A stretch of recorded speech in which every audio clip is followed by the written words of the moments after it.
Yes, the applicant to be brought in, please.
Yes, Mr. Boyce. Thank you, Your Honours.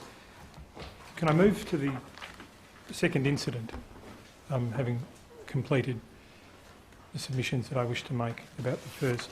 And I don't need to say terribly much about it. Apart from because I've been taken to the Egan matter and so forth. The second incident was elapsed over 1 to 3 seconds. A push, so it's alleged, into the wall of the sacristy corridor with the protagonists robed in circumstances where, because of that fact and because of the speed or the limited time that it took place, it might not be thought too surprising that anyone saw the offending as such. Do you mean surprising that no one saw it? No, the offending as alleged, the two obviously committed by, so it's alleged, the Archbishop. The argument against you, of course, is that it's just so wildly improbable that the Archbishop, conspicuous by his height and his dress, would not have been seen approaching at very close quarters a choir boy. He might have been seen at close quarters approaching a choir boy, but the offending may not have been seen. He's the Archbishop after all. And jury required, therefore, on that basis, to have a doubt about the matter. And the answer must be in the negative. Push into the wall. Put against you that the Archbishop would have had no reason to be in the midst of a collection of choir boys. If they were in procession, he would normally be at the rear of the procession, whereas the complainant would have been up towards the front of the procession. So to get to him, he would have to walk past or move past a whole bunch of choir boys. We have to do that on that theory, yes. Which would itself be a very surprising event. Not after you've exited. You're into the sacristy. You're deep into the sacristy corridor. Actually, by that stage, you're out of the cathedral. Choir boys have got to go in through the knock centre, and we can argue about whether the Archbishop's sacristy was in operation or otherwise. If you're in the midst of a throng of the Archbishop, the choir boys are, oh gee, what's all that about? Back on with life. So,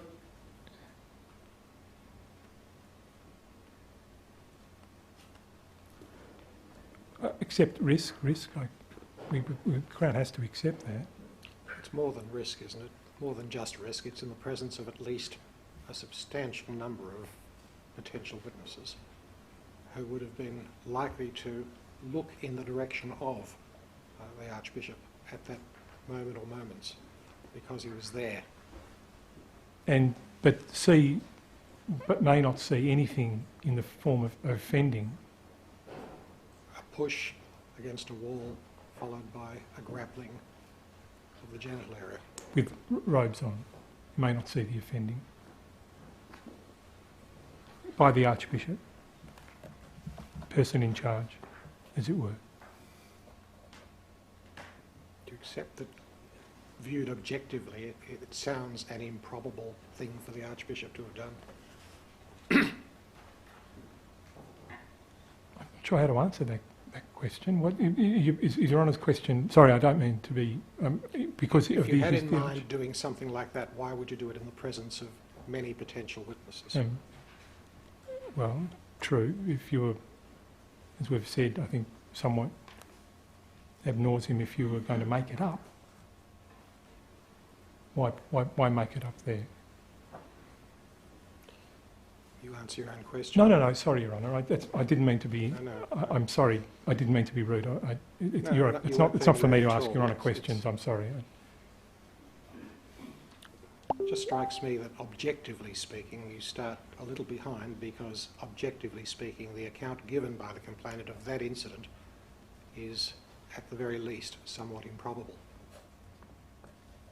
Being done in that way, in those circumstances, in that place. Maybe I'm wrong, but that's my assessment of it at the moment. Somewhat improbable. That's not to say that it couldn't be proved if the jury was satisfied beyond reasonable doubt that despite its objective improbability it occurred, and plainly that's your case. Yeah. Well, again, you come back to the proposition that I suppose in one sense quintessentially it is a jury matter, and I don't want to rehearse all the same arguments I've made about But it. at this stage it's a matter for us. Well, to a degree. What does that mean, though? I mean, it's a phrase often used, but isn't Justice Weinberg right? Or do you mean that it's a matter, because of its character, which calls for greater deference to an implicit jury conclusion? I'm not sure that we would differentiate, would we? No, of course not. No, sorry, I didn't mean... one is, and I wish I was of more assistance to Your Honours, but one has struggled with, as I think I said prior to lunch, the exact position that Your Honours are in between deciding the legal question and being, as it were, a second jury. But it's really, it's a question of fact, as we discussed yesterday, isn't it? We have to, whether in public law it might be characterised as a question of law, whether a finding of fact was open. Here, it's clear enough, isn't it, as we were discussing with Mr. Walker, the verdict is based on findings of fact beyond reasonable doubt that the acts alleged occurred. And we are reviewing the evidence in order to decide whether it was open to the jury to reach those findings. Yes. And as I suggested to Mr. Walker, that doesn't make us a tribunal of fact in the true sense of that phrase, but we are having to judge facts in order to answer the reasonably open question, aren't we? Yes. And we have to do our best to judge all of the facts by reference to all of the different perspectives on what happened or probably happened or must have happened, or put it the other way, must not have happened. Yes, and there is nothing so objectively, well, there's nothing preclusive about these facts being found by it. I just asked the question whether it was objectively unlikely or improbable. Just put in those bare terms. Well, perhaps it is. Perhaps it is. That's not to say that necessarily Mr. Walker succeeds in relation to that challenge, but it's the starting point, at least from my point of view, Yes. considering that particular charge. Yes. Now, that's all I want to say about that matter. Apart from this, Mr. Walker yesterday pointed at least to two matters, I think, that he located within the Crown's material. One was the movement back on any suggestion concerning 3rd November, and then there was the... Well, you're not being criticised for that. Oh, It's no. been taken away and Well- it's not part of our consideration. well, that, I won't make... Mr. Walker's correct, it's no part of the... and then there was, of course, these... I think the part in Table A, I can't remember the phrase, and we had lawyers making errors and so forth. I concede, on reflection, that second error.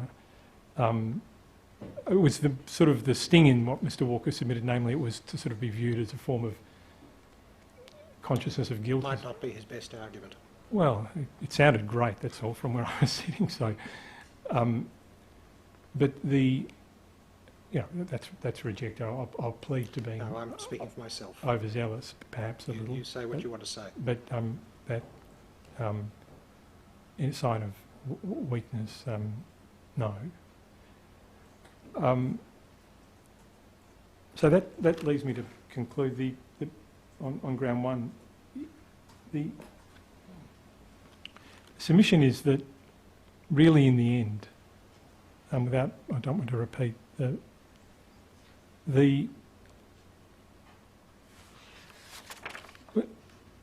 the extent that Your Honours pay due deference to this jury verdict, and you look at the way it was entertained, and you know that at least some or one or maybe all of them wanted to see those two witnesses in the end up against. Again, I don't think that helps, All right.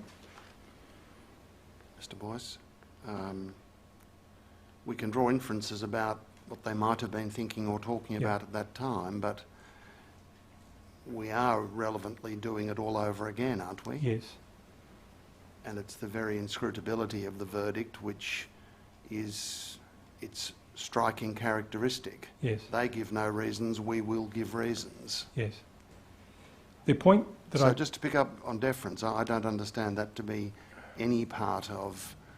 I mean, that's a term, again, in public law, or deference to the decision maker, but that's not what we're doing, is it? Well, it's at least recognising, asking if is it reasonably open to this jury. Well, that's the question. yeah. That's not a deferential question. It's just saying it's different from would I have made that decision myself? Yes. Was it within the range of conclusions reasonably open Yes. on that evidence? Yes.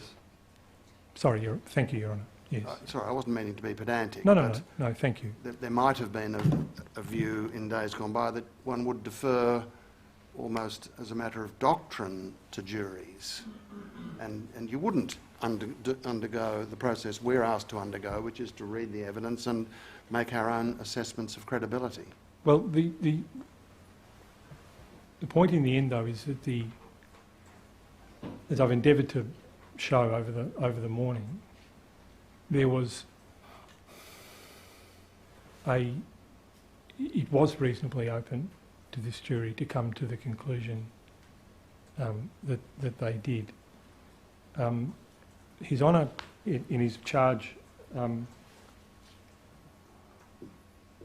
when examining the arguments made by my learned predecessor below, from 1573 over to 1574 into 1576 and following, until we had to talks about all the arguments that were made, arguments concerning the returning of books, arguments concerning the interval of decorum and so forth. And we, of course, know that His Honour said to the jury that they could accept or reject arguments insofar as they assisted. And His Honour said that this, at 1575, at 18, the Crown accepts, as I understand it, for the first incident to have occurred, then Archbishop must have been off the front steps back in the sacristy within a few minutes, and the Crown case is that it is entirely possible that this occurred on that occasion of the first incident.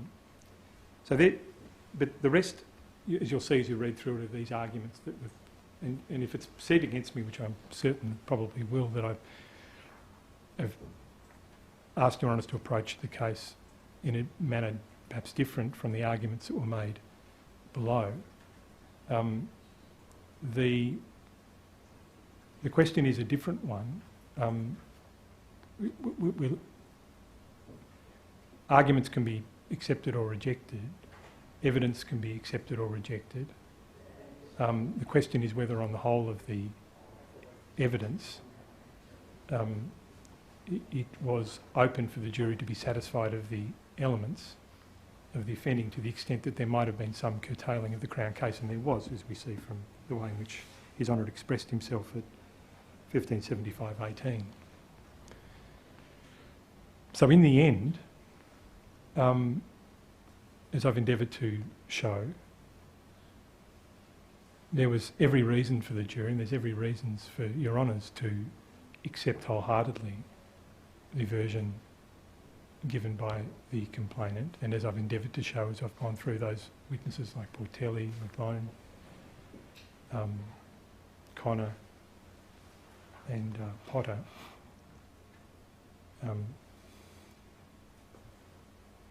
whether you divide, and the choristers as well, whether you divide it up into 13 or you look at it as 3, or however many ways you want to divide it up, there's a rational basis in that evidence to come to the conclusion, or there's a base that it was open to convict. There are, in one sense, it doesn't behove me perhaps to. We can go down with all the. You say that, we say that, you say that, we say that. There's answers to everything as we go through, as if you go through the tables, you'll see. Again, quintessentially a jury question. And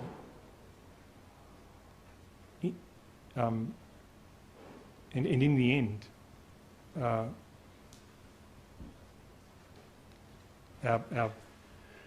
submission is that this verdict was open. Can I ask you this question? It's a matter we were debating with Mr. Walker. If after we complete our review and evaluation of the evidence in the light of the submissions, we entertain a doubt, using the language of M and the Queen, is there anything left in what we discussed yesterday as the second step? In other words, yes, there is. Is it a doubt which the advantage of being at the trial could eliminate? Yes, there is. I don't think Mr. Walker he'll speak for himself, obviously, but I didn't take him to be. He was very concerned to ensure that he wasn't inviting this court to overturn the High Court's decision in M, which we weren't proposing to do in any event. But the practical question was, given that we have the video of evidence, as well as the transcript, which we always have, whether in the end that counts for much, that's all. Well, it does. Well, in what way?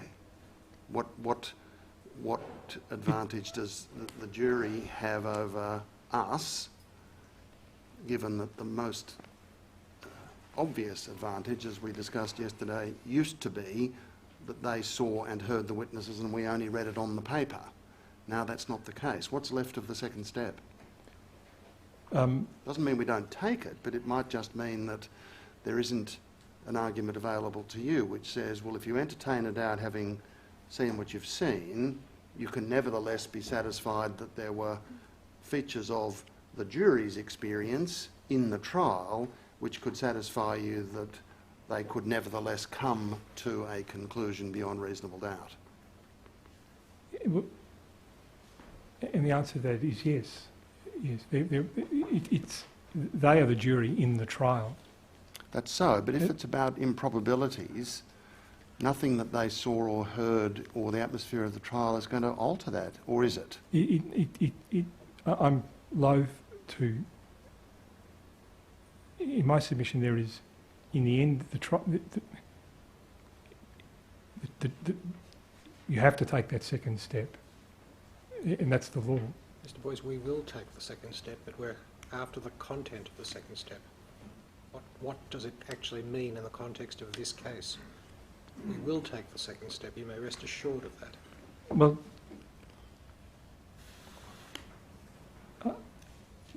firstly, that the jury sees all.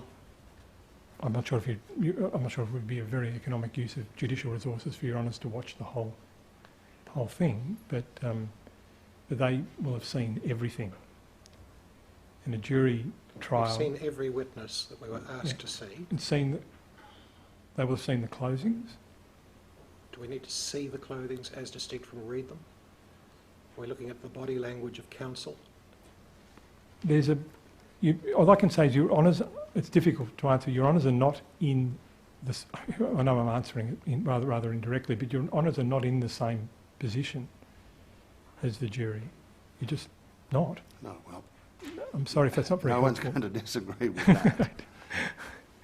It's hard to put a content to it, and I apologise if I'm not being as helpful as I might. But Thank you. I just wanted to be sure to raise the question with you. But the jury trial has a certain kind of, I don't know, I'm not sure this helps very much, but it has a certain atmosphere all of its own. Thank goodness it does, because it's a truth-preserving one. We do have trials in other states that are bench trials alone. In every other state, bar Victoria. I was going to say, well, that's true. So that's what I say. You look at the complainant in this case. You look at such as there is. We accept that there's risk, an element of risk, and we say that it's quintessentially a jury matter, and however you take the second step, that verdict was open to them. Just, again, let's have another go at quintessentially a jury question.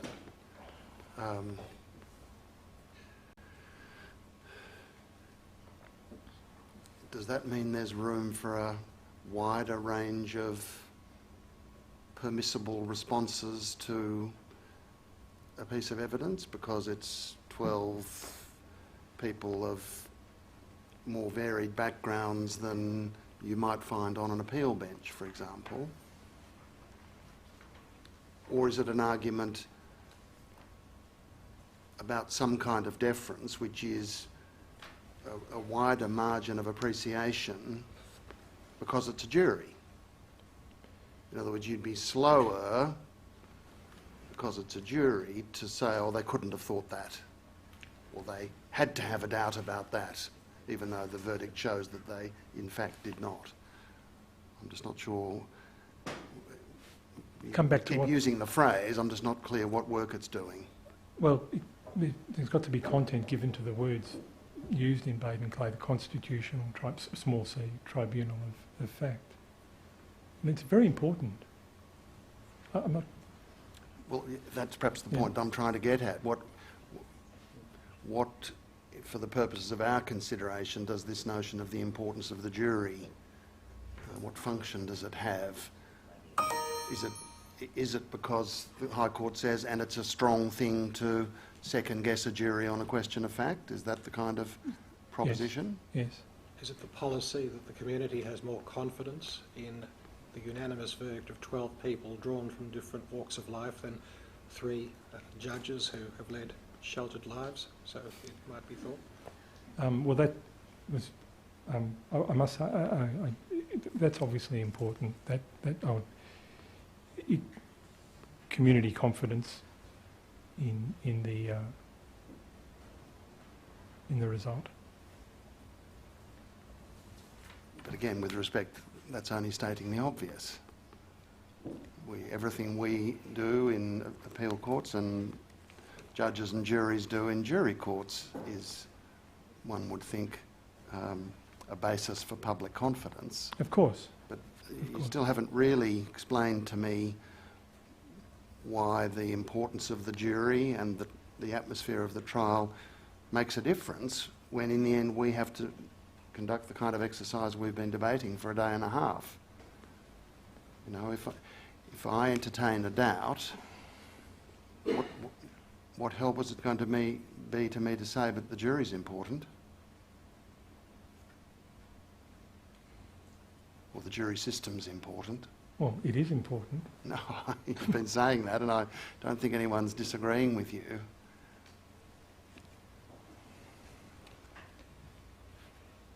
It helps, Mr. Boyce. I've said previously in judgments that juries almost always get it right. But the word is almost. There's 12 people from, as we know, Yes. all walks of life, who bring their common understanding Yes. of life together. And as we're told from the time that we start legal studies, and certainly in crime, that they're collectively a highly intelligent body, collectively. Yeah, and there is, and we talked a bit about this in Papazoglu, there is this unique process of deliberation Yeah, in private between those 12 people over hours or days. yes. And that each approaches that, we assume, in his or her own different way. A lot to be said for We it. assume all that to be true. I'm Yes. still not clear how it could eliminate a doubt if I otherwise had one.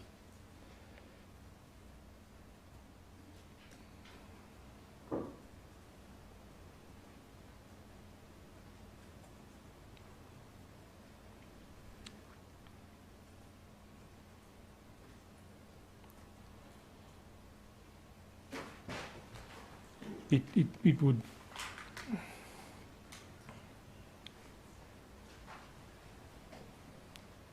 Your Honours, it would inform the process of, how can I put this, the process of you having, you see,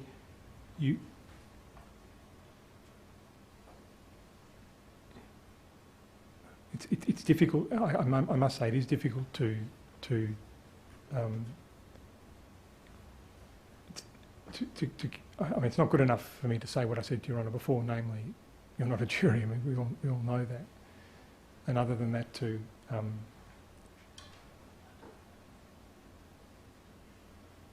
rehearse the sort of platitudes, I suppose, in one sense, that I've been rehearsing that may not be all that helpful. Is it in relation to the question of whether or not we should have a reasonable doubt, rather than in the advantage that the second question, the advantage the jury had? It's difficult, Your Honour. The fact is that at this stage, the High Court tells us that you are not, you must take the second step, even, and there will be. It's hard in the general to describe in words, as it were,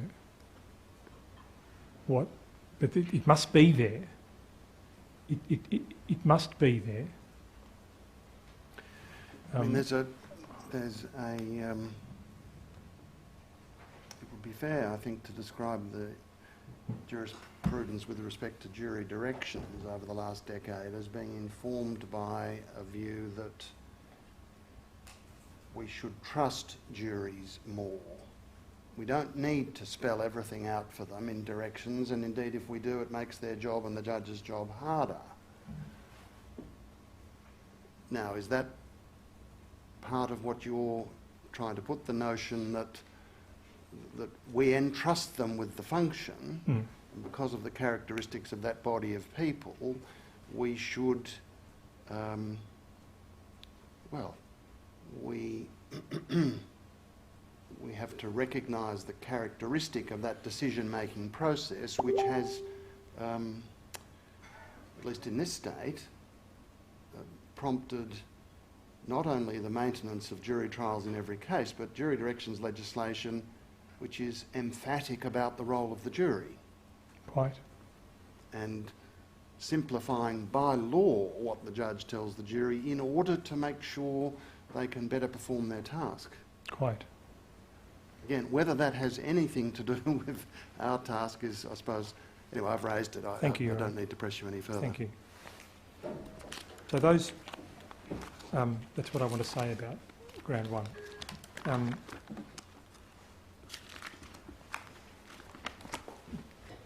Ground.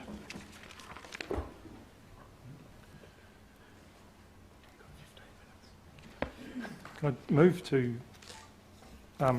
ground two, Your Honours? And can I just make some brief submissions about the submissions that have been made against us on this topic. I must say that and I'm even allowing for a certain partisanship on my part, given part of the adversarial process, in viewing this presentation, the first thing that, well, firstly we say His Honour was correct. His Honour's ruling was correct not to let it be played because of its seductive nature. And It would assist me if you could just shortly distill what you say is the correct basis of exclusion. Is it because it was evidence and shouldn't therefore be played after the close of evidence presented to the jury? Yeah, that's essentially one of the reasons. You see, it wasn't good enough for. It's not proper for. It was clear, I think, to the protagonists below that there needed to be something said to the jury about it. In other words, a warning given about it, but it was going to be given by counsel, as I recall. That is to say, we will tell them this is an argument. So, well, don't worry about that. This is what's going to happen, and that in a sense, in my respectful submission, establishes what's offensive about, and I mean that in the literal sense, about the Your first point is it was evidence, which you could characterise, if you like, as a kind of technical argument, but without stigma. Your second point is that it was tendentious, surely. Surely, yes. Is it about to any more than that? Well, only this, Your Honour. It seemed to me that it was going in almost slow motion when I saw it. And I say, there was a timer on it, so. Yeah, no, I understand that. And what upon closer analysis, it seems has occurred is that timing of the relative protagonist has been taken, as you can see this, for example, on 5 minutes or thereabouts, has been taken from the View DVD. In other words, the walking of the viewer. In the second half, I think, of the jury's walkthrough, the jury gets a slow walkthrough, and then in the second half, the shower is walking at a dignified pace, but the timing by the is taken from that, and when you go and cross-reference the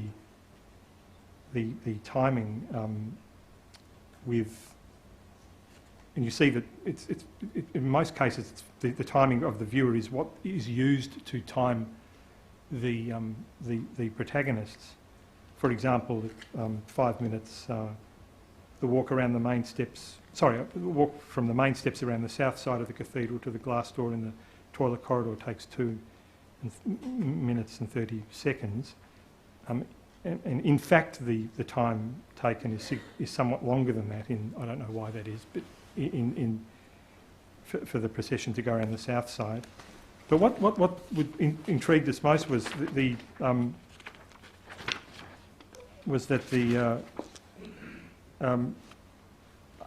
once the choristers break away from the procession and are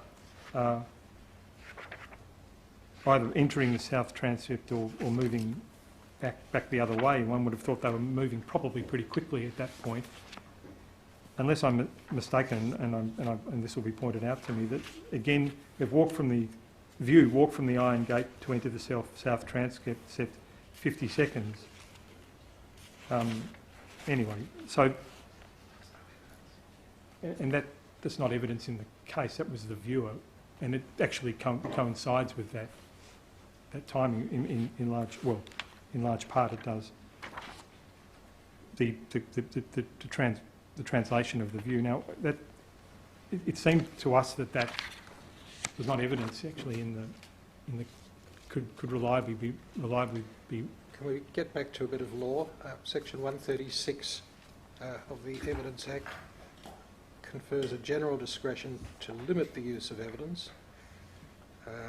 That's limit only if it's misleading or confusing. Was that sought to be invoked as the basis for exclusion, or one of the other provisions of the Evidence Act? It wasn't evidence, I think. It's not evidence, and that's the end of the case. You can't just adduce further evidence, you say, without the leave of the court to reopen your case. Yes. That's our position. But in any event, as I think we said, there seem to be errors in it, or it seems to be misleading in its certainly with respect to time and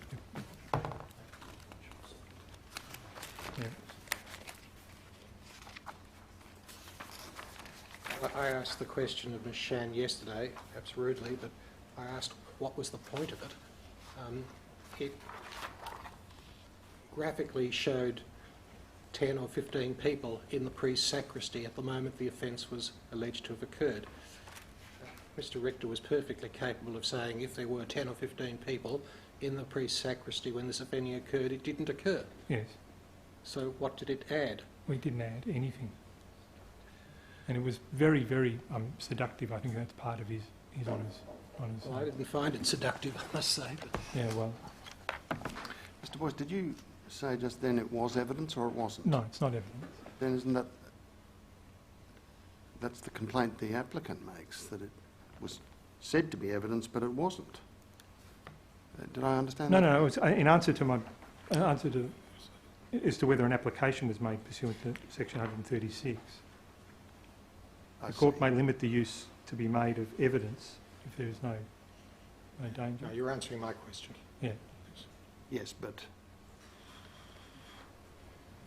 the complaint about His Honour's ruling is that he found that it was evidence, reconstructed evidence. The argument yesterday and in writing was, no, it's an argument. It's just a visual depiction of an argument. It's not evidence, so that ground of objection falls away. That was said to be the principal error in the judge's ruling, as I understood Ms Shan.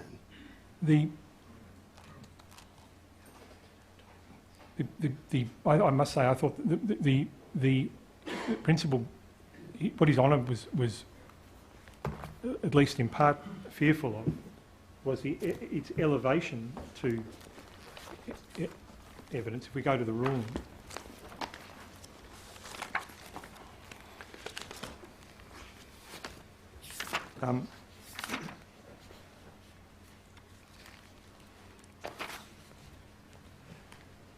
we see that,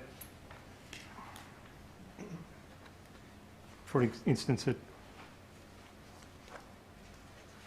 transcript 1533, 6 to 12, having sat through the evidence in the case over the last 3 or 4 weeks and having heard from multiple witnesses on multiple topics and multiple issues, it is apparent to me that the evidence as to the movement of each protagonist or each witness, let alone their movements vis-à-vis the other protagonists, is dynamic, fluid and to some considerable degree uncertain.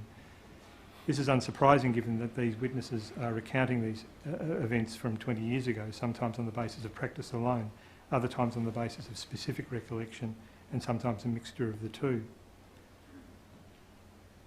Further down at 27 to 31, while the evidence might support arguments concerning positions and movements at various people at certain times, the video depicts with such specificity and precision the relative positions of all the protagonists that in my view is apt to be misleading having regard to the state of the evidence. Ms Shan for the defence accepted this to some degree and argued that the evidence is, to use the phrase she used, indicative in some respects. In my view, that is another way of saying in certain respects it involves guesswork and speculation. That is my fundamental concern. Well, a judge has an inherent discretion, if I can put it that way, to prevent the jury from being misled. judge would be entitled to say to counsel in relation to a closing address or a proposed address, what you propose to put to this jury is, in my view, misleading, and I will not allow that to be done. Is this to be viewed in that light? Well, yes, Your Honour, because His Honour goes on. That is my fundamental concern about the video. It is an overall reconstruction based, at least to some degree, upon speculation and guesswork. While I've only been shown a sample of the video, I'm absolutely confident that it could not possibly accurately or fairly depict or represent the state of the evidence overall as to each movement, and by movement I mean each second in time, because moment in time. It's never been put to any witness. I'm confident that it has been put to various witnesses. It will become apparent how speculative the document is, at least in significant respects. It occurs to me, Mr. Boyce, that there may be an analogy with accident reconstruction evidence. I was thinking before, if you just put a plan on the wall saying, well, that's where car A was and that's where car B was, that doesn't sound to me like evidence. That's just a graphic representation of what witnesses have told the court. But if you call, and in culpable drivings this often happens, someone from the police who's an expert who's looked at various pieces of evidence, tyre marks, recollections of those involved, and then sets about reconstructing, that would, I think, on ordinary principles be viewed as expert evidence. In my opinion, the car was probably travelling at between 85 and 95 kilometres an hour. Now, is there a parallel with what's happening here? A reconstruction of what was probably happening on Sunday after Mass? There was no the evidentiary basis has been found by His Honour to be speculative.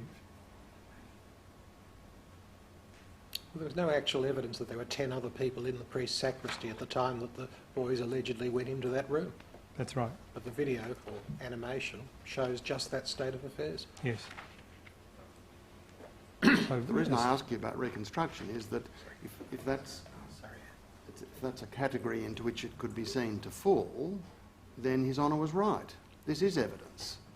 This is something that somebody, not a witness in this trial, has constructed in an endeavour to depict the probabilities of what would have gone on a particular Sunday or this particular Sunday. Yes. That means it's not argument, it is in the nature of opinion evidence. And that then justifies, arguably, the use of Section 136, I think it is, of the Evidence Act. Well, if the judge takes the view it's misleading or confusing. Well, objection was taken to it, and I think my predecessor didn't have that much time to check. We know about the dynamics of trials, Mr. Boyce. Things have to be done at short notice very often. Yes. That's your position anyway. You say the judge's exercise of the ruling and exercise of discretion, if that's what it was perfectly appropriate. That's so. Now that just leaves ground 3, and with respect to Your Honours, and given the time, unless there's any questions, I'm content to rely on what I've written for ground 3. Thank you, Mr. Boyce. Thank you. Yes, Mr. Walker.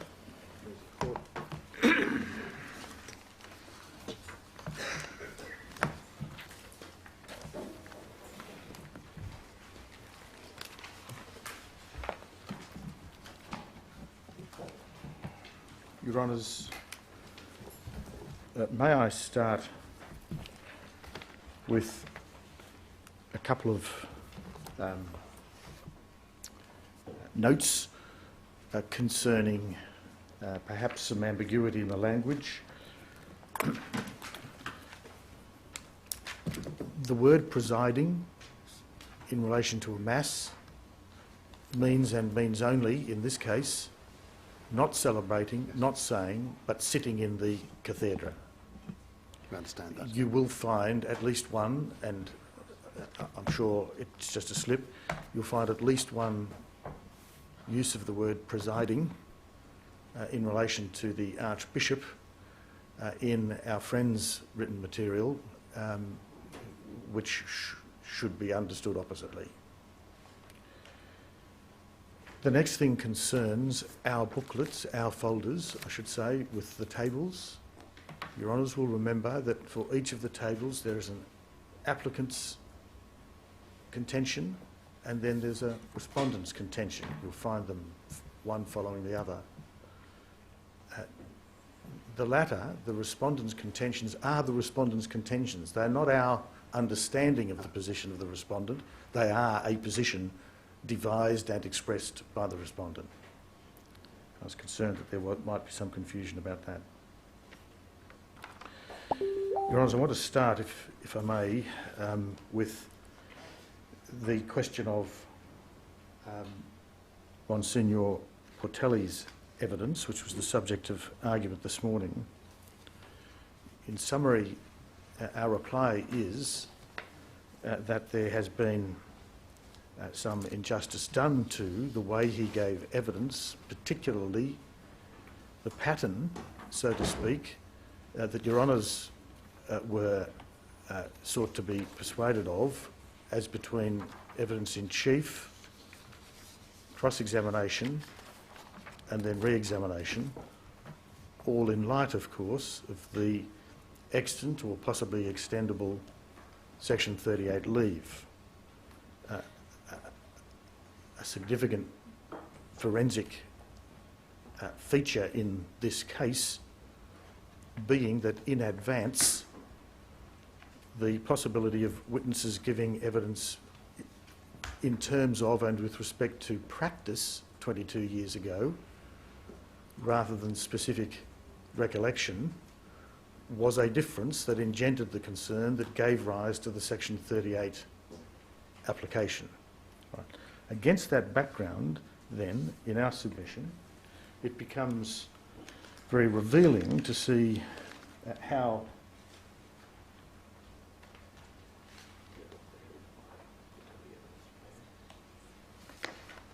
in fact it unfolded. May I ask Your Honours please to start at 629.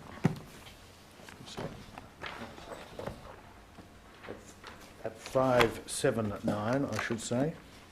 So 579. 579.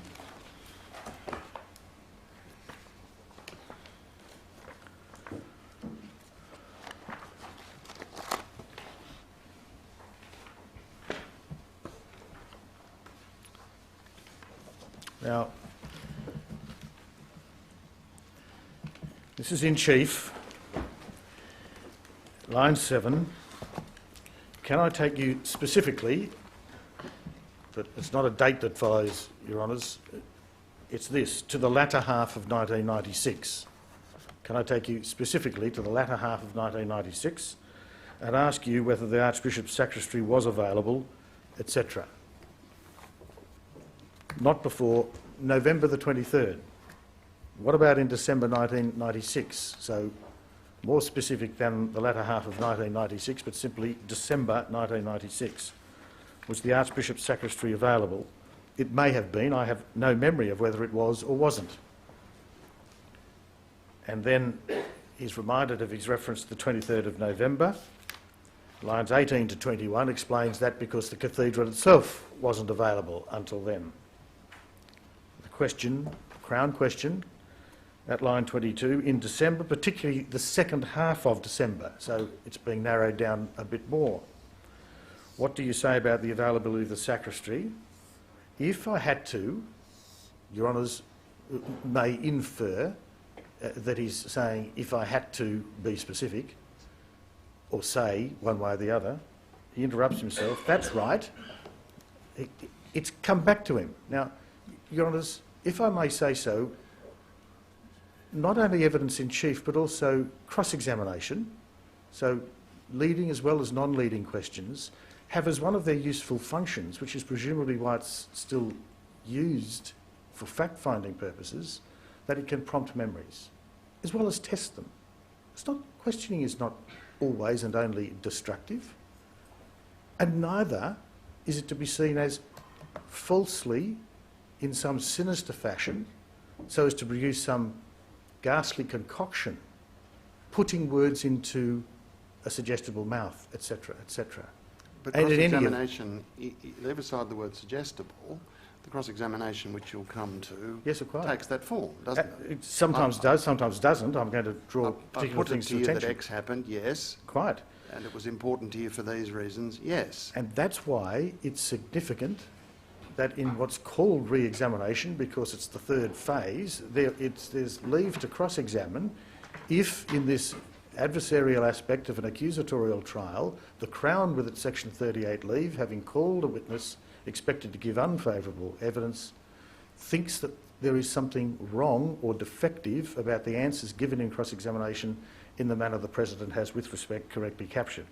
But we're still in chief at this point, and it should be said, and I'd make no criticism because it's entirely appropriate given the special circumstances, not all these questions are strictly non-leading, and all the better for that, with respect.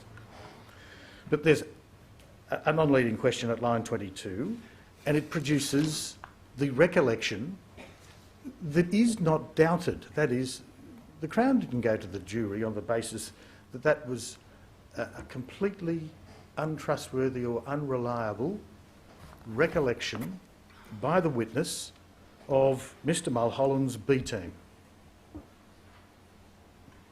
To the contrary. So, over the page 580, he ends up that, in our submission, very plausible answer. It carries the ring of truth. He ends up saying, so my guess is, so for all the reasons he's just explained, my guess is we probably didn't use the Archbishop's Sacristy. Now, then the questioner goes back less specifically. The later part of 1996, you're saying we probably didn't use it. I would think so. You agree with that? Yes. Now, as it happens, in relation to that period, there doesn't seem either here or ultimately at trial to be an issue about that. And so then the questioner, this is the Crown asking, all right, and so would that mean that when in the latter part of 1996 for Sunday Solemn Mass, do you have any recollection of escorting Cardinal Pell into the priest's sacristy for the purpose of robing? Yes, yes. As opposed to the Archbishop's Sacristy? Yes. Then, page 581, line 15, do you recall, and again it's just late 1996, whether you processed internally or externally, probably a false dichotomy, but nonetheless, I can't recall, when you were with Archbishop Pell. So the premise is that he is with Archbishop Pell. That's the premise of the questioner. I can't tell you whether it was one or the other. I remember doing it. That's because of the passage of time. Again, this is an understandable leading question, but it's in chief, and after all this time, somebody who's just been asked about recollection about whether it was internal or external has started to give an answer and uses the word remember, and an obvious point is made, which looms large in this case for the reasons I put in chief and urge in answer to a number of our learned friends' arguments, that the lapse of time and the inevitable inexactness of recollections about matters of detail, routine in particular, is a matter that tells in our favour concerning what Your Honours should feel with respect to answering the first question in M. The questioner then on the same page, 581, asks for recall. Do you recall, line 25, do you recall any specific Mass said in the latter part of 1996? So it would be unfair later for it to be proposed that that is a questioner who is, as it were, committed to the proposition there could be no recollection. Rather, it's fairly clear from this page, such recollection as there is won't be complete and may not be perfect, which, of course, is plainly true after all this time, and the witness has already very frankly described as well as explained. But as it happens, the recollection, avowedly partial, avowedly imperfect, when I say partial I mean incomplete, I don't mean biased, when that recollection in fact turns out to be correct according to what we all understand the virtual certainty is now. That is, from other evidence, eventually the Crown comes to the proposition that it was the 15th and the 22nd of December, which are the only two candidates for the Archbishop saying Mass on a Sunday at the Cathedral. At page 582, at line 20, a practice question is being asked. At the conclusion of Mass in the latter part of 1996, so that's obviously more than that's not a specific Mass, and it's more than one. Do you recall whether there was, and again, a probably false alternative, there would have been, there seems to be criticism, mostly in writing in this court, of Monsignor Portelli using that common idiom, there would have. But it's very plain from what Your Honours can already see of the evidence that he's responding to a question about practice or custom or what he remembers from the latter part of 1996 about which he's being asked to generalise. It certainly doesn't indicate any lack of reliability at all. But whether it was internal or external, I'm not able to tell you. That's, again, a badge of credibility that there are some things that it's now too long ago for me to remember. Indeed, it would be fairly prodigious, one would have thought, to be able to remember Mass in the latter part of 1996 in immediate answer to that question, internal or external procession. And then at line 26, there's another practice question by Crown Counsel. Line 25, what would happen as a matter of practice? The witness wants that explained. When you were processing externally out of the cathedral. And so he is, as he was invited by the Crown, giving practice, and he uses it in ordinary English. When talking about practice, he uses the word would repeatedly. Page 583. Line 6, where did you go is not a question about a specific occasion, but is continuing the line of questions about practice and getting the expected idiomatic answer. We would go down, etc. If we were processing externally, etc. And then he, in response and responsively to the question, where did you go, he described the practice. The Archbishop would stop at the top of the stairs, etc. Line 11, the questioner asked, are you speaking as a matter of practice now? That is, your recollection as to what he would do as a matter of practice. Your recollection as what he would do as a matter of practice. So any contrast to the supposed discredit of Father Portelli or our reliance on his evidence in argument, contrasting between practice and recollection is really destroyed because he's being asked to remember a practice because it's relevant to knowing the facts in the case. Line 27 on page 583.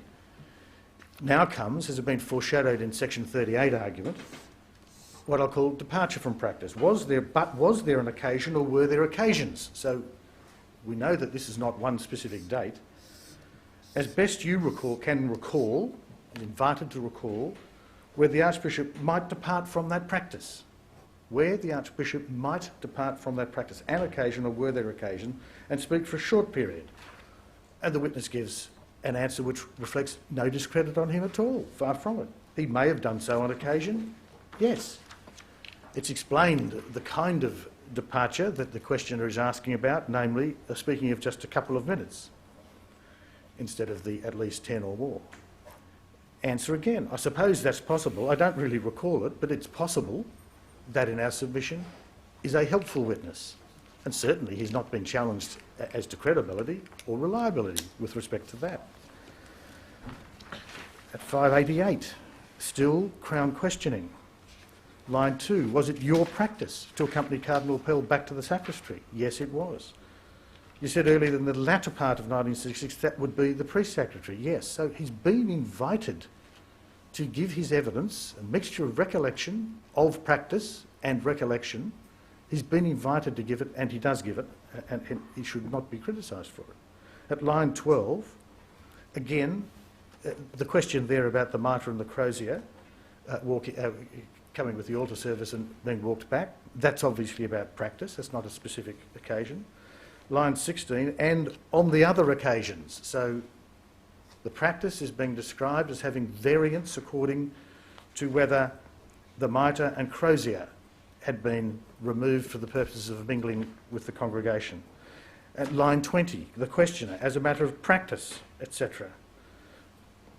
Page 589, line 24. You say, between the time or during the time that you were at the front, you say you were, as a matter of practice, at the front steps with Archbishop Pell for varying amounts of time. It is, with respect, crystal clear that up to this point, he's being invited to talk about practice as a relevant fact to understanding the movement of people, otherwise there'd be no purpose of calling this. And so far, at least, the Crown Counsel is not asking anything about the 15th and 22nd of December. And may I digress slightly to cover a relevant point which was separately addressed by our learned friend.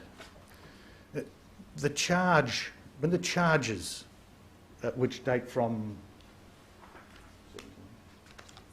June 2017, they expressed the date as being the second half of 2016.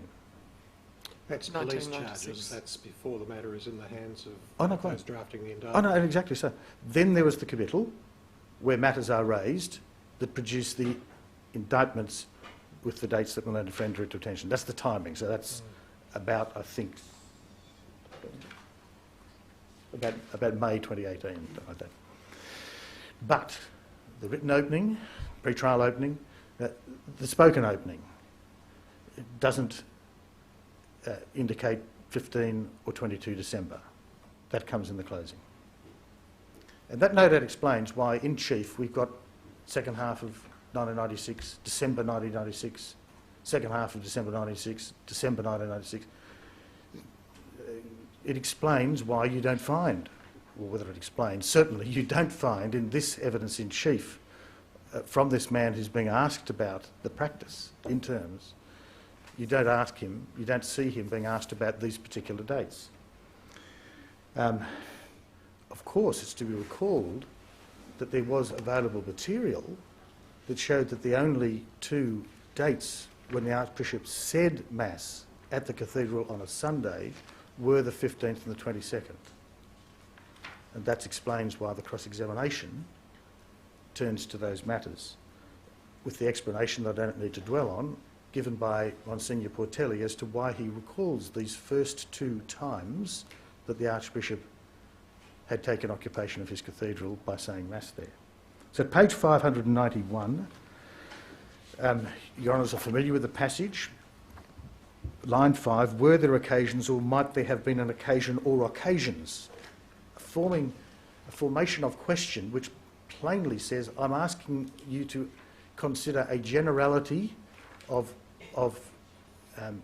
a number of different possible occasions, and I'm asking you to talk about, if you like, a departure from or exception from or maybe variation in a practice. And that's where it's possible comes back. And immediately at lines 11 and following, an explanation of how such a possibility would be generated with the feature to it at line 17, upon which already attention has been directed. Page 592, again it's practice, line 3 to 5, it's practice that's being asked about concerning another of the features relevant to understanding the nature of the possible reasonable doubt, robing, etc. Page 600 and... then there is the cross-examination, which I've dealt with in chief, my learned friend has talked about. What I need, at the risk of repetition, to remind Your Honours of, is that at page 597, lines 26 to 29, in answer to the question, which is in three parts, starting at line 18, then resuming at line 20, and then at line 22, all on page 597, the important evidence whereby explanation is given for a recollection by reference to it being the first times that he was actually using a cathedral, etc. So yes, he did wait there. Those aren't words put into his mouth by the questioner. He's being prompted by being asked more questions, just as he's been prompted by being asked questions in chief. This is in our submission not some evidence at odds with what he had said in chief, because he wasn't asked about those dates in chief. And he certainly wasn't, as you honours have seen, by this pattern of questioning, ever asked to consider the possibility that in truth he had no recollections at all and couldn't vouch for anything on oath from memory. Instead, he had, with what in our submission, when one remembers the vision and sound of him and then reads the transcript, one is struck with respect by an appropriate, one would have thought inevitable acceptance that there are some things I can remember, particularly when I'm prompted, and there are some things I can't. But the critical things for our purposes are not things which it's really possible either at the trial or here for the Crown to say these can be, to use my friend's expression, put to one side, removed. They can't, and they really mustn't be, and it would be unreasonable for the jury not to have treated him as a witness, not suggested to be lying, not suggested to have no recollection. He was invited to do what it would be expected all of us would have as the maximum of our capacity about routine matters being asked about 22 years ago. Then with a law report put in our hands, perhaps we could remember, yes, I did appear in that case. And perhaps if we read the law report, we could remember we appeared for the appellant and not the respondent, etc. None of that would be phony or forced or unreliable recollection when for one of us, prompting of that kind occurred as it did with Mr. Richter, with Kairos in his hand in the cross-examination that I don't need to remind you of. And Monsignor Portelli deserves better with respect than the way his evidence was criticised and belittled in terms of its importance for Your Honour's independent assessment of the material for the first question under M. The page 624, here's where there could be, if it was supposed that the cross-examination had contained material at odds with what was said in chief, or in some sinister way responding only to words put into his mouth, that's my friend's expression, here was the place for it to be done. Look, when I asked you, standard kind of challenge, look, when I asked you about this, this is all you told me, but when my opponent asked you about the same or related thing, you said to him something quite different. It's probably going to be backed up with a bias suggestion. There's nothing like this at all, nothing at all. 624, lines 6 to 7. He's directed to his evidence, and this is evidence concerning his view of the procession. Not on any particular occasion, but in general. And Your Honours will see the premise of the questioner. In other words, when he wants to cross-examine as to not having a proper view of the procession, he has him, in accordance with his evidence, at the door. So this is not questioning by someone who was challenging his evidence that he's at the front steps. As Your Honours will recall, there was not a hint of a challenge as this was being adduced in chief. And then at lines 17 and following on page 624, the witness introduces, to his credit, again the possibility, on the occasions when the Archbishop didn't stay at the front door, if such, there may have been one or two occasions, the procession would have continued through. And then lines 22 and following, the answer, starting at line 24, on all other occasions when the Archbishop was the principal celebrant at Mass in the cathedral, say at an ordination or another function, he would always stay with the clergy at the end and walk through, etc. And we know that removes it from either the 15th or the 22nd of December. And so line 30, the questioner is still just talking about variations from a general without specific dates. So on the one or two occasions that the Archbishop didn't stay on the front steps, and it's made a more specific question, on a Sunday, you say you're in a position to observe the procession, depending on how far down the steps we stood. Again, particularly by accepting that answer, the questioner plainly is not challenging the thesis that matters, which is Monsignor Portelli, with the Archbishop, was on the steps and the procession was going away from them, depriving him gradually of view. And then the question of memory is gone to specifically at the foot of 625. I don't need to read it to you. You've had reference to it today. But it's introduced, interestingly, by this. You've given evidence of various memories you have. Not purported memories, to use a word my friend used. You've given evidence of various memories you have. You've been quite specific, and then there's something in what might be called some kind of test. But this is the questioner who, in chief, had himself correctly, and if I may say so, charitably, led the witness with the idea that the passage of time explains why he can remember some things, but not everything.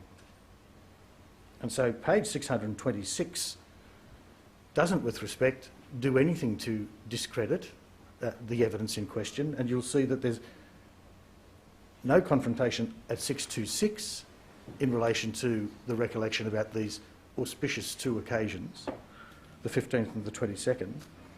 And when the witness at line 26 and line 28 on page 626 talks about practice and normal custom, about which submission was put today that somehow weakens it, one can see that there has been a pattern continued. It was one started by the questioner, who started with practice and custom as being the relevant one. On page 627, for reasons which have to do presumably with memory testing, but without a challenge suggesting either a lie or partisanship or anything like that, there are questions about the 3rd of November and a question which established that there are some things that can be remembered and some things not. Hardly remarkable, and something that had been established in chief, and frankly anything to the contrary would be incredible. Page 628 is the first time one then finds the next two pages, 628, 629, are where the actual two dates in question that we know now that the Crown closed on come up. And his attention is drawn to the fact that he had said he had a memory of the 15th of December, and then he was asked where they went after the Mass. It's never suggested there that what he did remember about the 15th of December, the auspicious occasion, the many people wanting to meet the Archbishop and being with the Archbishop, it's never suggested to him that that's just made up or he's doing it because he thinks it helps the accused or anything like that. He asks about something that, as it happens, it turns out that his surmise, and it's a frank surmise, is correct. 22nd of December, line 15 is where it is picked up, and the same pattern again. So, as it were, the challenge, there was no challenge.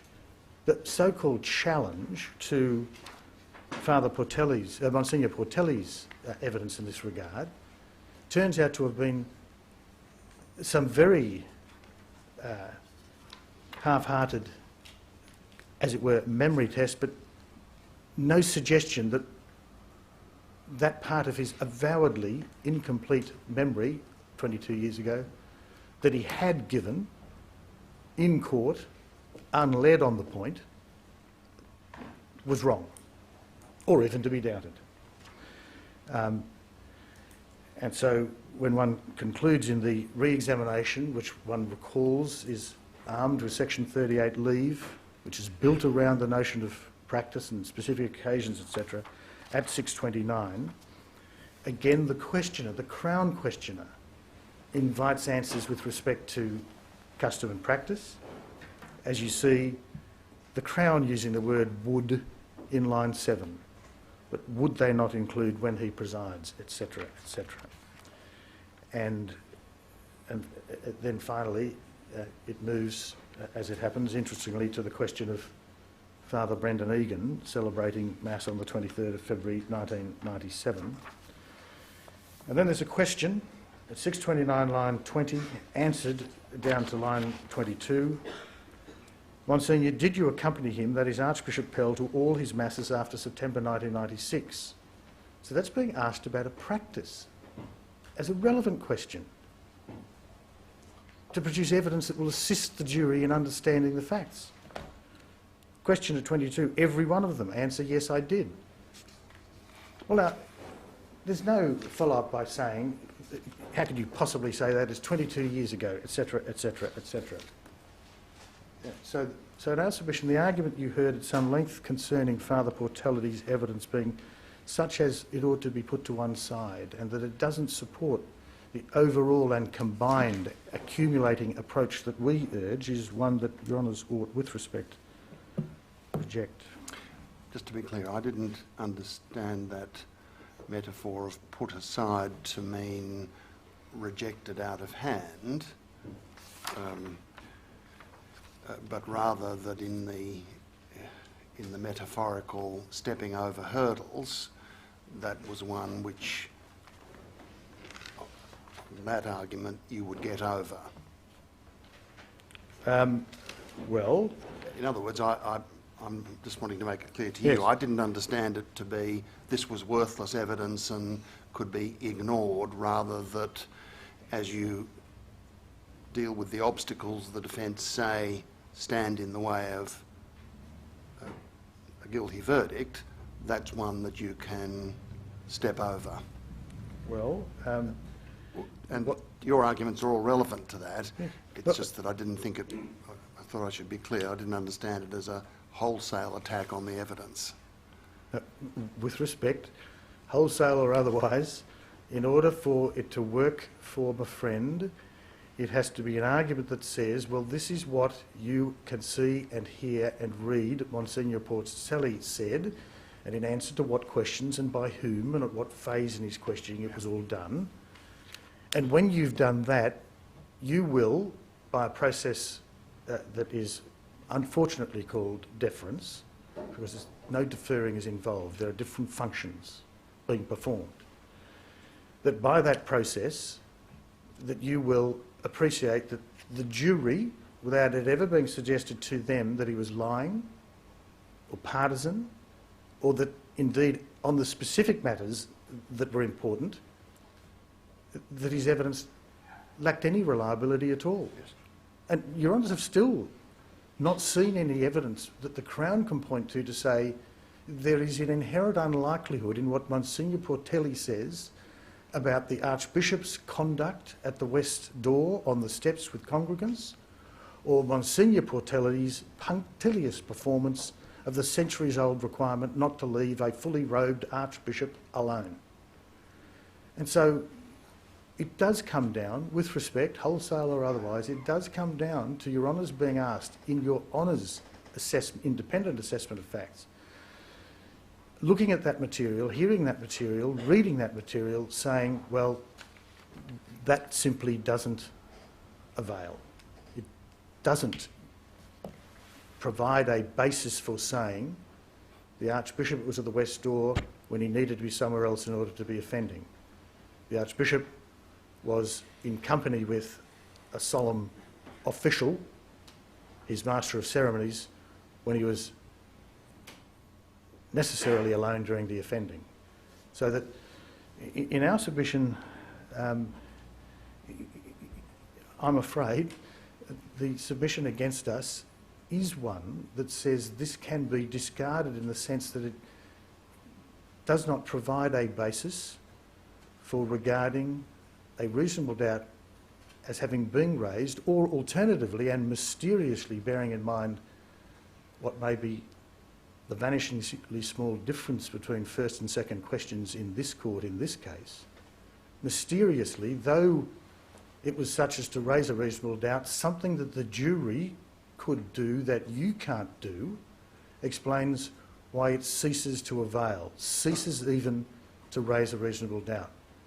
And our submission is... certainly put, and I understood it to be the first of those. Yes. It doesn't raise a reasonable doubt. I think that must be right with That's respect. certainly how Now, I understood it. that means that when you read it, hear it, look at it, notwithstanding no challenge to it as to correctness and no challenge to it as to credibility, by which I mean sincerity, truth-telling, etc.,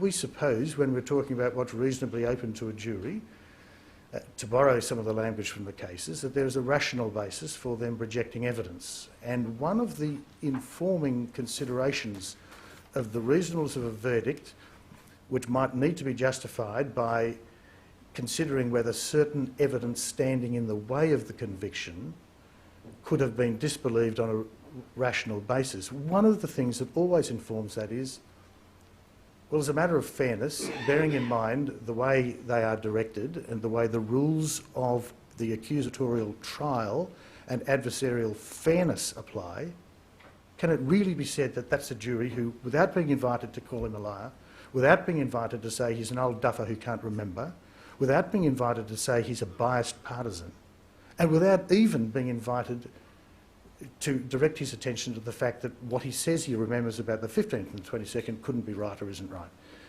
And that would be to traduce a jury, to suggest that they proceeded in that fashion. And more to the point... Part of the problem may be the sudden arrival in this state 10 years ago or so of the Evidence Act and Section 38. You've lived with it longer in New South Wales than we have, but it's created a new game, if I can put it. It has. Prosecutors more regularly call witnesses who are known to be adverse to their case under the basis of obtaining leave from the judge to be able to cross-examine in this case. Not quite so, Your Honour. Yes. But it was done, with great respect, it was done punctiliously in this case. Yes. No criticism of the Crown of having sought the leave, that was entirely proper. And Your Honour, I'm old enough to remember when hostile meant hostile. And the law introduced this sea change difference. It just has to not Has to percolate through. It hasn't got through to everyone at the bar yet. Yes, but Your Honour's appreciated that was a massive cultural difference. Yes. But with respect, no sign of any anachronism in the presentation of the case here. A copybook, Section 38 application, and His Honour's reasons with respect are exemplary. Mr Walker, just before you move to another topic, you used the phrase in respect of something from Monsignor Portelli, that it carries the ring of truth. That's a phrase sometimes used by... I'm sorry. No, I'm sorry, Your Honour. Being given some I'm help in the from your unfortunate left. position that I can read and listen. Yes. I don't have that same facility, sorry, Mr Walker. Carries the ring of truth is something from time to time said by finders of fact where there's a conflict of evidence, for example. You recall my questions to Mr Boyce. What are the tools, what are the indicia of credible witnesses? I take it you accept that that's the kind of metaphor, again, a ring of truth, yes. which can be invoked Yes.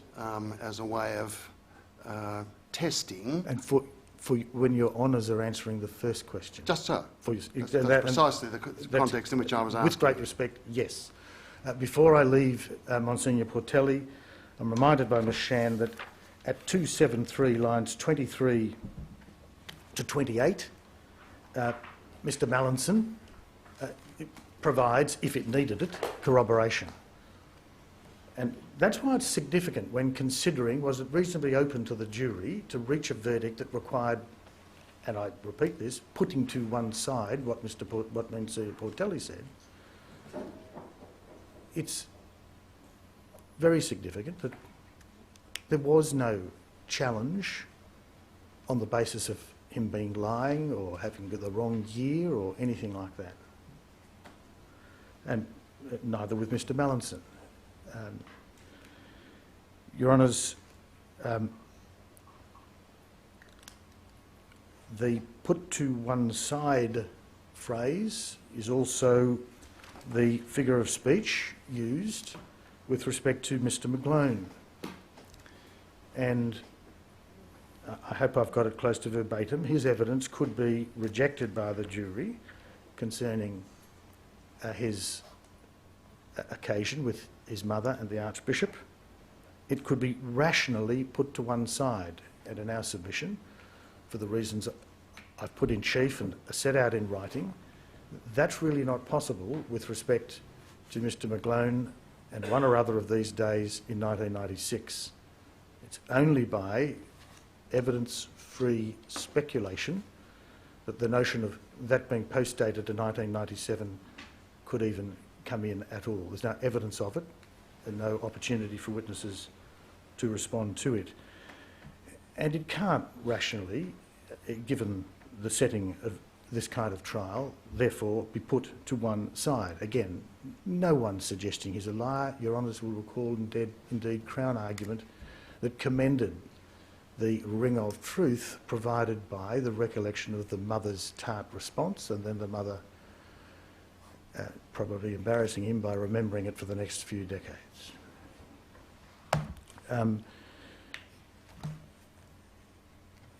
Your Honour, the Chief Justice asked my friend concerning the passage of time and the matters which, as I put it in chief, inform the standard approach to the forensic disadvantage accruing to the accused, no doubt accruing to anybody interested in the truth as well, but accruing in an accusatorial setting to the accused, and therefore to be taken into account in favour of the accused. It is not indifferent or equivocal as to its impact. Neither, of course, is a trump card. There are no trump cards. Everything has to be looked at. But it is a very powerful consideration of the same kind as the matter that Your Honour Justice Weinberg raised with my friend, and which has been raised in other ways as well, namely, for the second incident, the striking improbability of the nature of the activity on the occasion by the people in the location at the time, which the second incident would appear to involve. Absurd to propose that I get anything in the nature of a lay-down misere by pointing to all of that. And we have not thus argued it, and we didn't thus argue it at trial. But it is not just a modest beginning to an argument that there is a reasonable doubt that should prevent conviction and should have prevented conviction, my argument here. It's a considerable part of such a case, just as Your Honours will recall, it can be seen in some of the remarks in the High Court, in the passages I drew to attention by way of illustration of proper judicial method. And then one comes to a gentleman whose evidence was particularly, and if I may say so with great respect, rather sensitively dealt with, at least at trial, by the Crown, Mr Potter. And the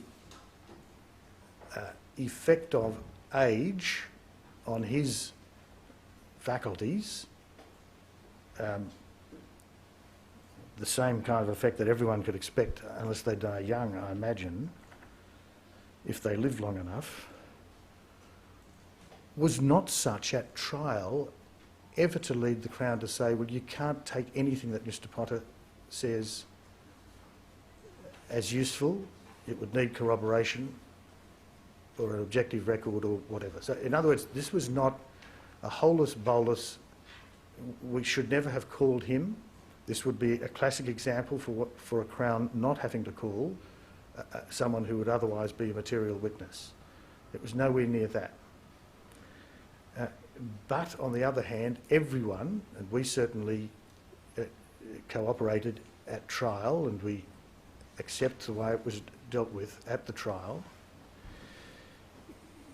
everyone acknowledged that he was showing his age in terms of defective recall. The point about defective recall is that it's no more homogenous than any other defects in one's brain.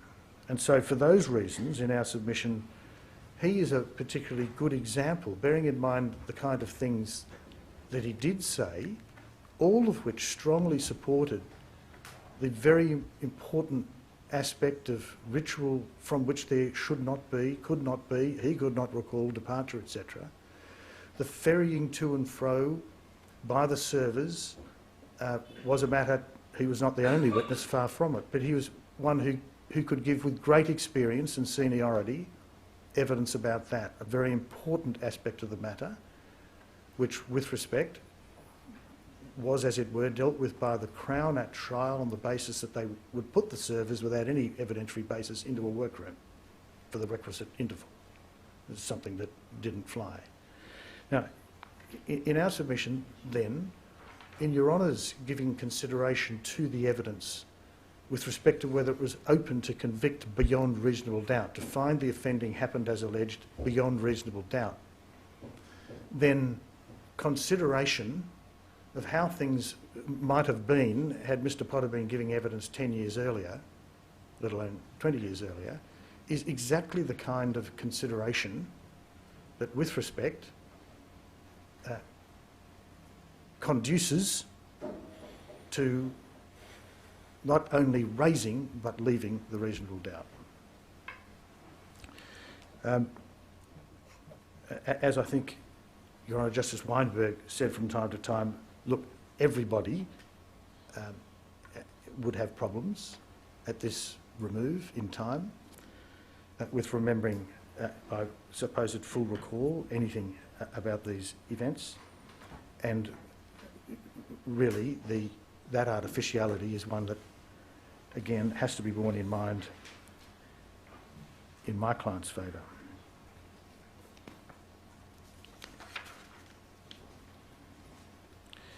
With respect to the treatment of what I'm going to call aspects of the evidence upon which we rely in our written case and in my address, to point out the multiple grounds which accumulate and give a multi-layered justification for the raising and leaving of reasonable doubt, we certainly would not wish to commit what I'll call a hillier error.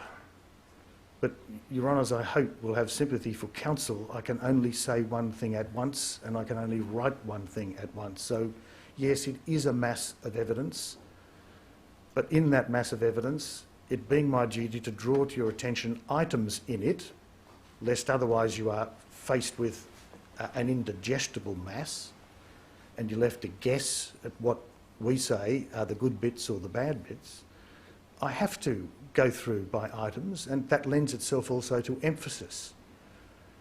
I may not have been all that ready to say that some points are less important than others, but I think from time to time I certainly said some points were more important than others.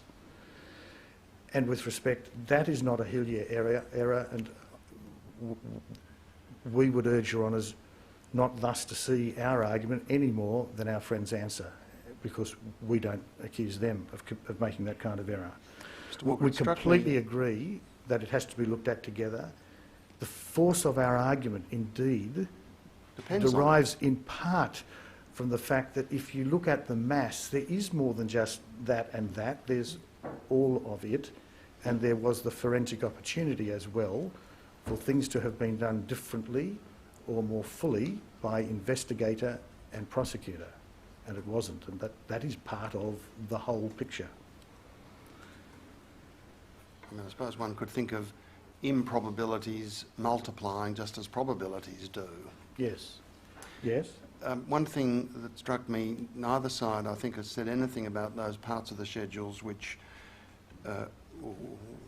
you went first saying all of the alterations in the complainant's evidence. No, but that's because of time. Just so. And but- as I finished in chief, I do urge it on your honours. It's a compendium, as I said Yes. several times. You will be familiar with all parts of it. It's our table N. It's one of our answers to a generalisation that the complainant's evidence is, as it were, Unimpeachable. unimpeachable or terribly impressive. Yes. We are unkind enough to say, well, no, when you look at the sequencing that we have tried to draw to attention in our table N, there is reason to believe, as he was challenged about, He changed his position. and for reasons which reflect discredit rather than Yes. lend verisimilitude.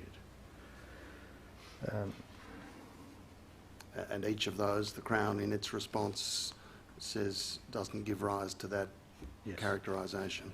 Yes.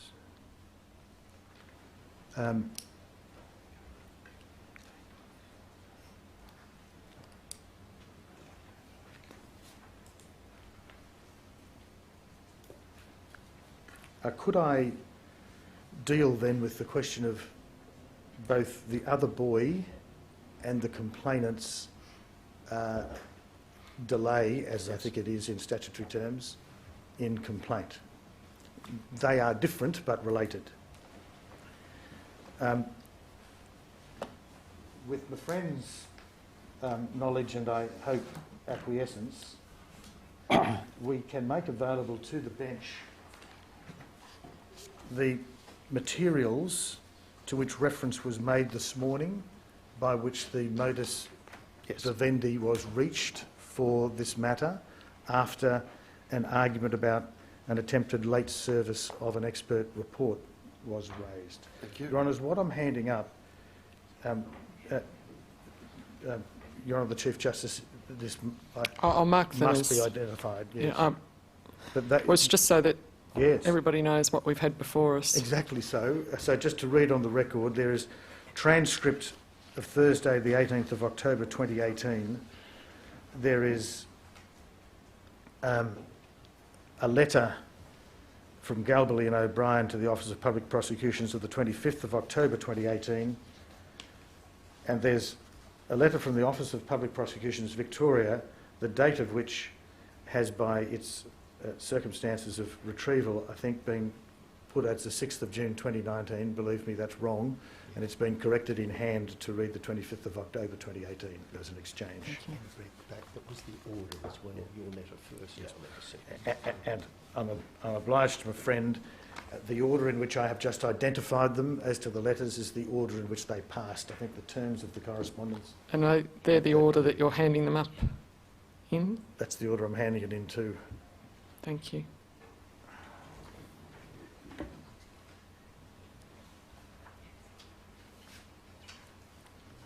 Now, I don't want to, given the time, I don't want to dwell on them.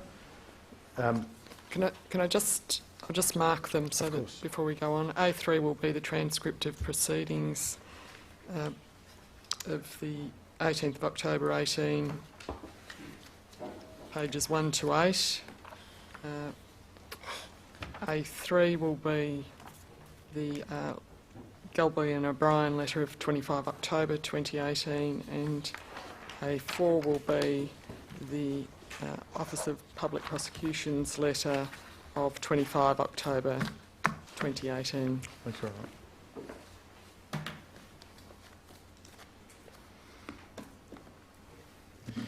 Now, in the transcript,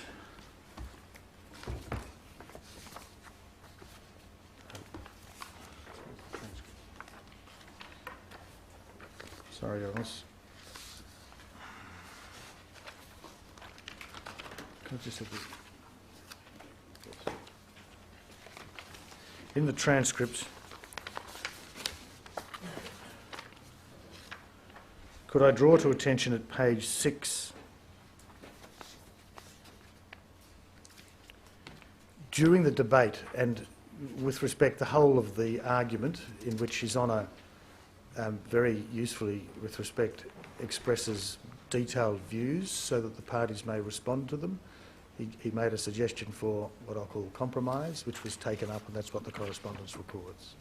But during the course of that argument, and in terms that are apropos section 388, to which I want to come, you will see at page 6, lines 5 to 8, one of the concerns that actuated His Honour to be, if I may put it this way, proactive in case managing this part of the pre-trial. And when you go to section 388 of the Criminal Procedure Act, Your Honours will know that there is a phrase that may or may not produce argument in some other case, never will in this case because objection didn't have to be argued. But the argument is about what the behaviour of a person, and the question will be whether that excludes the particular person in question in the case, who has been the victim or who alleges that he or she has been the victim. Now, with the other boy, it can't be who alleges that he has been the victim, but it leaves the question, and didn't have to be determined because of His Honour's, with respect, ingenuity, it leaves the question as to whether it's only available or it conveys what His Honour called a presumption that he is the victim. Because, as Your Honours know, that was in contest. That's a background to how the approach was taken. In relation, Your Honours have been taken to the transcript of address on this. There's reference in charge as well. Don't need to go back to those references. The correspondence records the care with which the parties, trying to compromise in the spirit that His Honour had urged, distinguished between what is from time to time called common sense understanding and evidence, and emphasised, as was very properly done by the Crown on this point, that it was not to be addressed by speculation. Now, Your Honours, it's in that context that the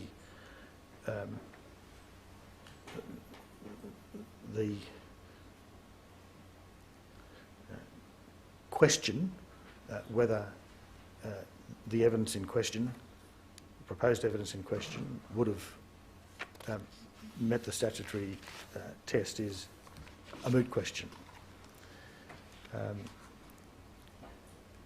While on matters of statute,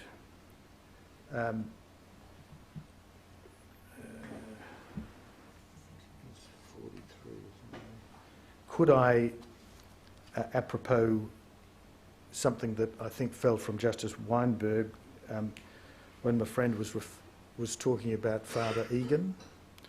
Of course, there is the possibility of the Section 43, that is Jury Directions Act, Section 43, Section 12,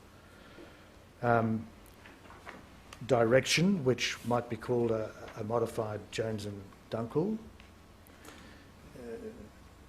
It is to be remembered, however, that there was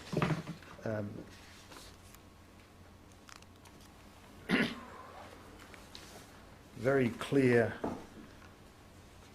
argument at transcript 1509 to 10. I've drawn your attention to that before by Mr. Richter about this, as well as, of course, the telling cross-examination to which I took you of the informant. In other words, there doesn't need to be a Section 43 direction, and counsel can do it for himself or herself, so long as it's not done unlawfully, and of course it never gets the authority of a judge. One thing that in our submission needs to be made clear is that the fact that in order for the prosecution to call material witnesses, as a matter of long practice and expectation, a defence may suggest, indeed, in relatively peremptory terms, that it ought to be done, leading in due course nowadays to some directions if it's not done. That fact never shifts an onus, and it never fills a gap in evidence.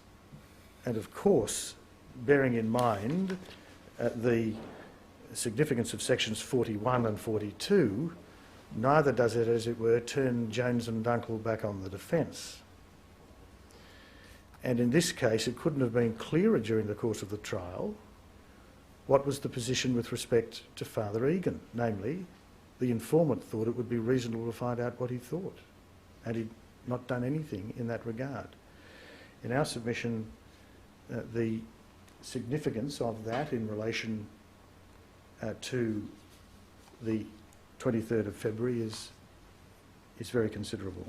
Just a couple of questions about that. It was said by Senior Counsel for the respondent that no request was made for Father Regan to be called. Is that correct? Yes.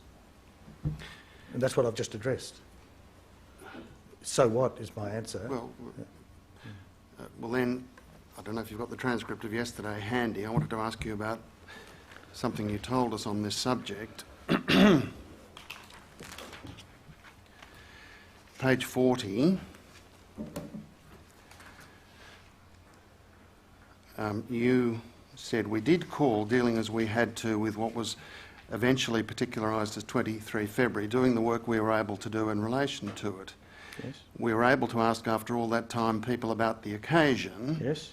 And we submit strong, credible and undispelled alibi evidence is provided for that occasion. Was there any obstacle to your speaking to Father Regan for that purpose? And there is nothing in the record about that at all. I'm sorry, so you don't know if there was no obstacle? No. I don't know, and there is nothing in the record about that at all. No, well, I and a understand defence that, can never be asked to answer for the research they've done into the case. Of course not. No. But you made a significant set of submissions yesterday about this. That was the only reason I took it up with Mr. Because Boyce. it's the Crown's responsibility, unshiftable, to do so. Just so. Yes. But it was said against you that you nominated people, including as a result of the work you described in that answer to me. Yes. And they were all called. Yes. It just leaves unanswered the question. Well, we just don't know about why you didn't nominate Father Regan, do we? Your Honour, that is to turn against us, contrary to 41 and 42 of the Act, that is to turn against us that we haven't helped assemble a case. No, it was just a convenience and a courtesy, as I understood it, that, and of course you made inquiries, you told us that, no one asked you that question. You volunteered the information that you went around looking for people who might be able to give alibi evidence, didn't you? And we produced enough number of information witnesses. so that we were able to get questions asked of people who were called. And you produced a number of witnesses, all of whom were called, didn't you? And my point is this, it's entirely consistent with the position that I've argued in chief and in writing, that at no point are we ever in a position of needing to make a request in order for the Crown to call people. At no point. That has become a practice, and a sensible practice, for obvious reasons. Yes. Nothing to the discredit of an accused person comes from the fact that they do not assist the Crown to assemble a case, even including material witnesses who may be unfavourable to the Crown. But in a case where the practice has been adopted, as it was here, yes, it equally doesn't fall to you to say there is discredit on the Crown for not calling someone you didn't nominate, does it? And there I submit to the complete contrary, and as vigorously as I may. Good, thank you. Well, I understand that. I want to know the answer. It is for the investigators to do their work as investigators, for the prosecutors to do their work as prosecutors, and then to call material witnesses. There was no secret that he was a material witness.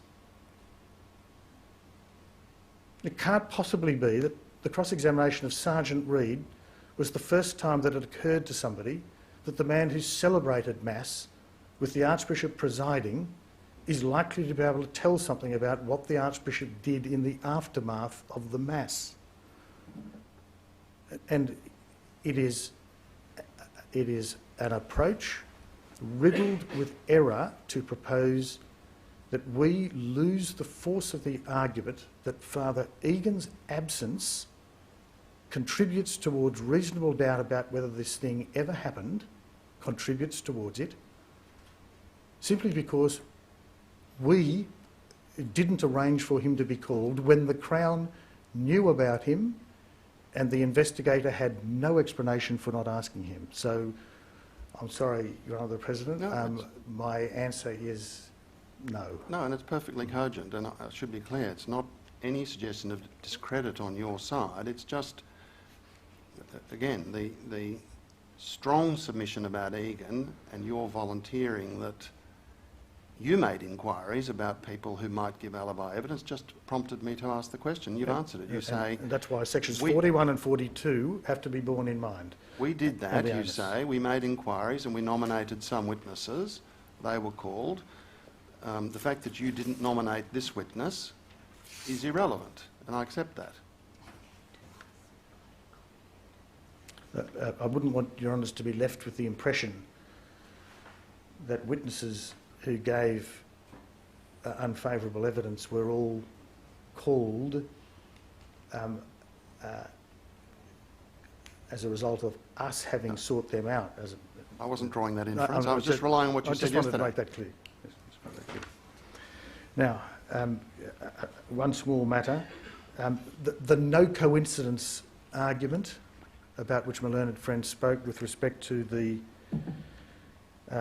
Archbishop turning up to the priest's sacristy, this supposedly a hallmark of knowledge that lends credibility to the complainant's version. We repeat, that whole matter is both circular and speculative. It's speculative because of what we've already said concerning the nature of the premises. No one is suggesting that the continued unavailability of the Archbishop's sacristy that is closed or occupied by workmen was in any way a secret or somehow shielded, screened or concealed from anybody in the corridor. The no coincidence argument with respect has no logic to it at all.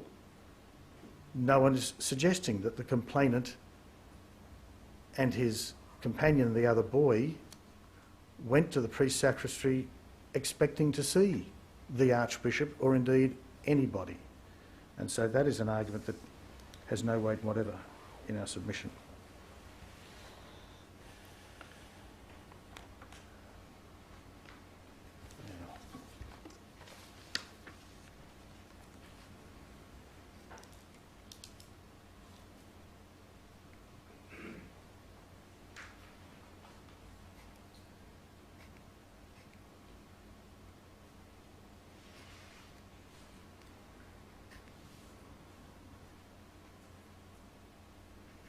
I don't know whether it was proposed in the argument my learned friend made in which he touched upon the supposed root of the external procession on the, in relation to the alleged first incident. The materials that Your Honours have certainly show what Justice Weinberg with respect fairly summarised as a preponderance of evidence for the right-hand or longer or external route having been taken. We understand it is said to inform something concerning Finnegans' viewpoint or a capacity for undetected departure from the procession, but in our submission it is an example of something which thematically is important, namely simply pointing to something that may be possible. Now, on that matter, could I remind Your Honours, as I think Justice Weinberg drew to attention this morning with my friend, there can't be any doubt that the charge to the jury avoided the danger that Justice Weinberg has mentioned with respect to impossibility as what I'll call an issue. And yes, simply talking about impossibility as an issue, given the elements of the offence, the onus of proof and the standard of proof, does make one shudder. But I'm coming back to that. As my friend says, one has to make allowance, proper allowance in an adversarial setting for counsel's rhetoric.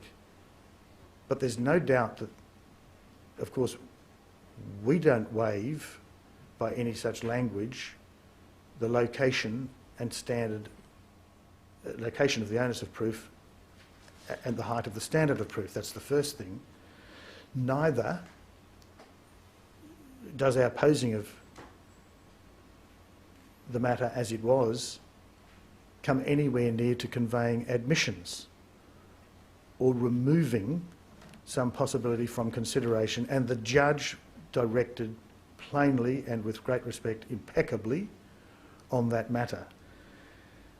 I referred in opening to what I call a formidable list of difficulties by reason of lack of opportunity that His Honour fairly referred to in a passage starting at 1593, line 24, with the important sentence, in deciding whether the account of the complainant is true beyond reasonable doubt, you consider all of the evidence. And there was never any departure or, with respect, lack of clarity from that direction in what follows over the pages, and those pages, Your Honours will well recognise, are sought to be reflected in and captured by what we've tried to do in our tables. At the foot of 1595, line 21, the charge to the jury says this of Mr. Richter's approach. Mr. Richter says that the evidence establishes that these opportunities were either improbable, not realistically possible, or indeed impossible.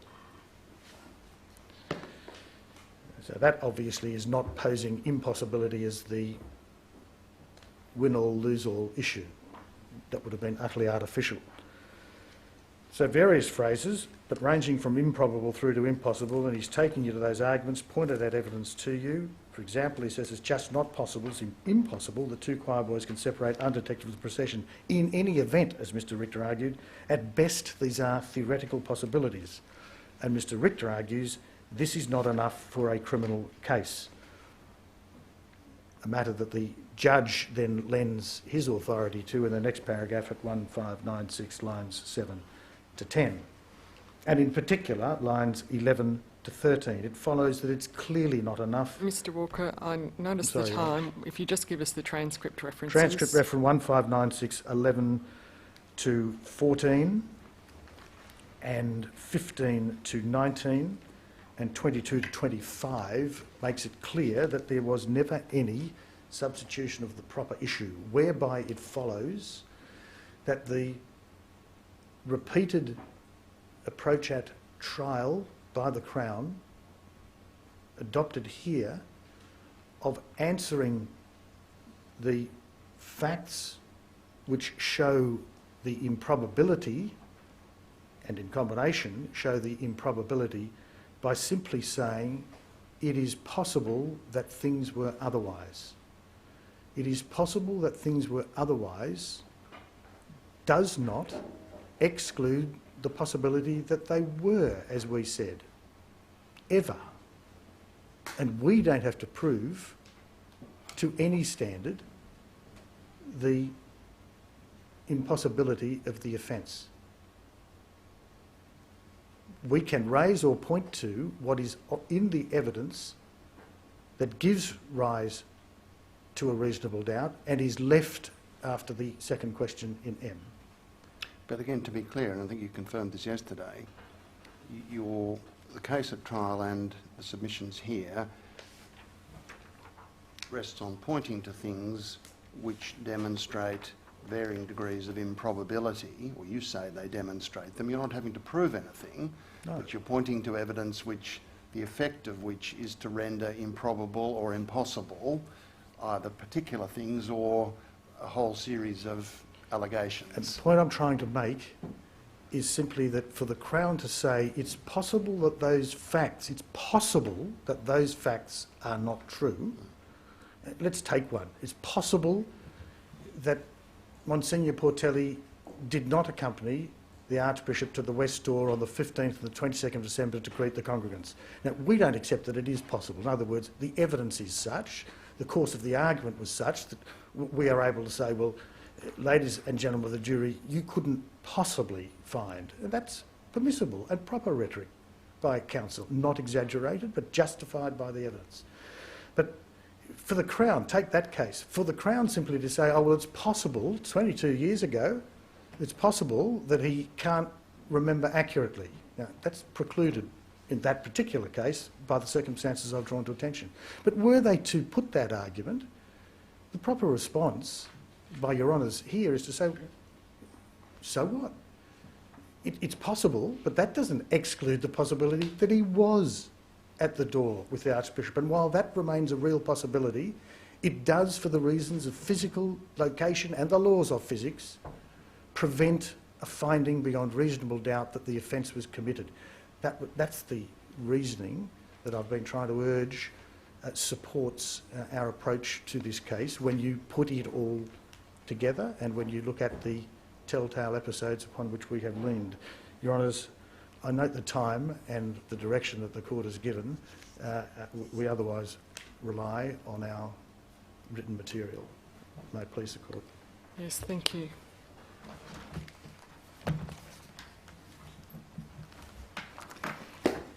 The Court will reserve its decision.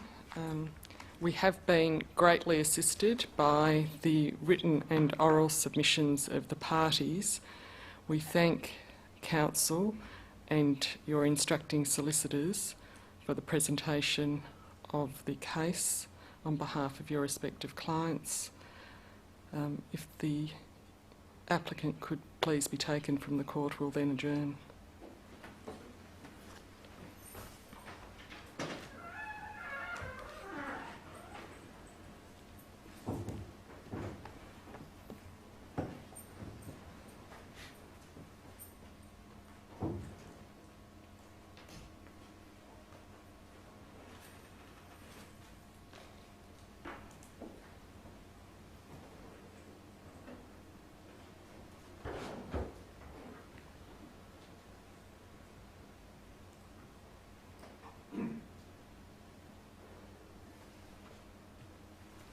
Stand, please. Stand.